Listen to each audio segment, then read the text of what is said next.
Were you guys at the briefing yesterday? It was What'd you think? So good. Yeah? absolutely. Yeah. Thank you. It means a lot. We Yeah, always yeah. come here a little nervous, and we need to hear from you kind of how we did. We and were how it joking is. outside about the screens on the stage. Like the 76 of them. Like and the we were TV. like, oh no, they're gonna have 70 plus people come up there and Yeah. demo something, and that's gonna be just awful. And we were glad that that wasn't the case. Yeah, the folks that we have that put the briefing together, Yeah. that do the stage setups and everything, they're incredible. And I thought it was really neat the way those monitors were integrated into the show, and the way they It had looked the feed in fantastic, there. absolutely. Yeah, and it wasn't even until the Forza demo that they went up and played that Yeah. you actually realized that, oh wait, those are stations For sure, where yeah. you can actually play. Yeah. Yeah, absolutely. Great. So, 3 Gears games coming out. That's pretty amazing. Yeah. And just like running the gamut, you got your Tactics one, you've got Gears 5, and then the Pop one, which is just cool. It's going to be fun. I might even be able I'm to play glad to with hear my that. kids, right? I'm glad to hear that. But There's a few things you can do with a franchise. One is you can build more on top of what you've got. sure. And for Gears, as a historically console franchise, that's what we're doing with Gears 5. And we want to make sure that players who love Gears get more Gears on console. Absolutely. But we also know that there's a whole bunch of people who might not have engaged yet with the Gears world, that haven't gotten involved. And we also know that folks who have consoles most likely have phones. And so it's a thinking of how do we take the franchise a little bit sideways, how do we expand it Sure. and get into different kinds of play on different devices for different people. Yep. And then we also expand it over to PC, where we think about what is a PC, what, for the Gears fans, what's something they can do on PC. To that end, to get right to your question, we want this to be a well-made PC experience. We don't want it to be something that kind of sits in that sort of limbo danger zone between a good console game and a good PC Sure. game. Doesn't mean that it's never coming to console. It just means that before we think about that, we want to make a good RTS on PC. Yeah. And we want it to be designed from the ground up for mouse and keyboard. And I think that's what's super important. Just as when we do Gears Pop, we're not just going to toss the license over the fence to somebody to go make a mobile game. Sure. The team is involved with that. It's going to be a touch-first game, optimized for mobile, that's authentic to Gears. Now, with the Funko thing, I think it's a wonderful twist. I think it's, to your point, it lets a younger audience get involved. Sure. It gives us kind of the permission and the license to maybe do something that's a little more lighthearted for Yeah. on the phone, right? But at the same time, we're not going to cheese out on that. We want that to be a good mobile game that's a true Gears experience. Yeah, and as a Gears fan, I appreciate that for sure. Absolutely. Yeah. I anticipate I'll probably play all Thanks. three for sure. Yeah, thanks. It's good to hear. Yeah. Go ahead. That is one of the challenges for our studio heads when they think about any brand, like Halo, like Minecraft, like Gears, is how much energy do you put into keeping the roots going and making sure that people who love the franchise get more of that, and then how much energy do you put into taking risks and trying new things. And there's no cookbook for that, there's no playbook or recipe for that. It's really up to the individual teams and the individual franchise leaders to do what's best for those franchises. And we try to just let them go do that. Helen Chang, who runs Minecraft, working with the team at Mojang in Stockholm, they know what's best for Minecraft, right? It's not my place or someone else's to come in.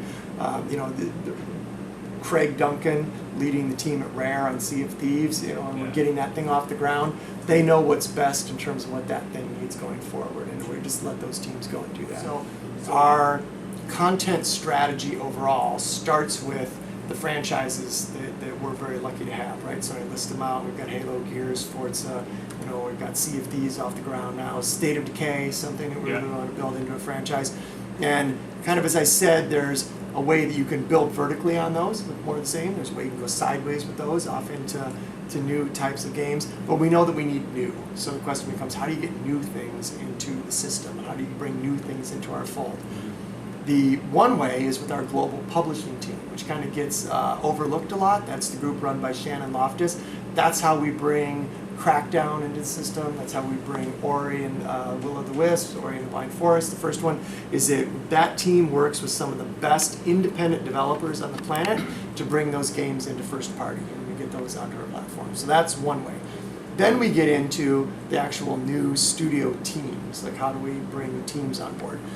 It really comes down to a three-tiered approach. The first approach is that we will go and connect with developers that we've worked with for quite a while. So like Playground, Undead Labs, we've worked with both of them for almost 7 and 8 years. They're teams that we know. Just incredibly impressed with Playground Games and their ability to execute. What they did in terms of working with Turn 10, taking the technology that Turn 10 developed, being able to stay true to the Forza Motorsport brand sort of ethos, but at the same time, they went and built Forza Horizon, which really stands as its own thing. It's got their own fingerprint on it. And then to get into a ship cycle where every other year they're able to kind of mesh these together, I mean, that's like so difficult to do, right? So just hats off to Playground and what they did. Same thing with Undead Labs and what they've done with State of Decay. We've had 2 million people so far playing State of Decay since the launch. It's really gone well for us. It's difficult to make a game like that, but they've kept at it. They made State of Decay 1. It was a great game, had some issues. We came out with the Year 1 Special Edition. And then we had the State of Decay 2 just launched. I love that they're kind of iterating and building. In that case, what we want to be able to do with both Playground and Undead is they're at a point where they're ready to take a step up to their next level of development. How can we come in and give them access to technology, funding, access to Microsoft support, and really accelerate that jump up so that we get them, to the next level sooner? When we first started working on State of Decay, we had a vision for a much bigger game, much more persistent online game, and I know that Undead Labs will get there eventually, but by bringing them into the Microsoft family, I think we're able to accelerate that and get them there sooner, which is great. So that's one way. The second way is that we will go and reach out to teams that we know and respect because they are run by very creative leaders, and they've got teams and studios that are built around ideas. And that's what attracted us to Compulsion Games in Montreal. It's what attracted us to Ninja Theory, is that in both those cases, we saw groups of people working on games where the thing that they started with wasn't what kind of game do we want to go make. It wasn't even what kind of game can we make with the team we've got. It was more, what's the idea? What's the idea that we have, and how do we fully embrace that idea and bring it to life in a game? And we just thought that was amazing. It fits with our culture. It fits with our kind of approach to the craft of making games. So it was just a natural that we would connect with those two studios. Lastly, we know that there will be times when you just want something brand new. You want a blank piece of paper. And what we're doing with Daryl Gallagher in this studio, The Initiative, is just, we were lucky enough to connect with Daryl. He's a great leader.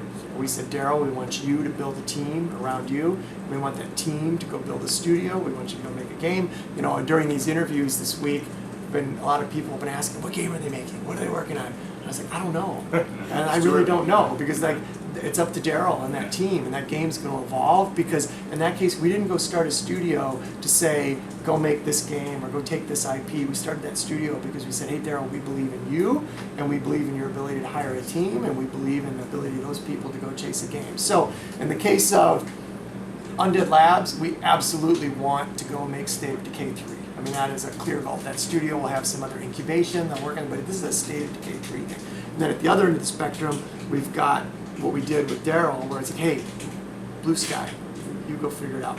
And then in the middle, with Ninja Theory and things like Compulsion, we hope that they make more games like the ones that they have.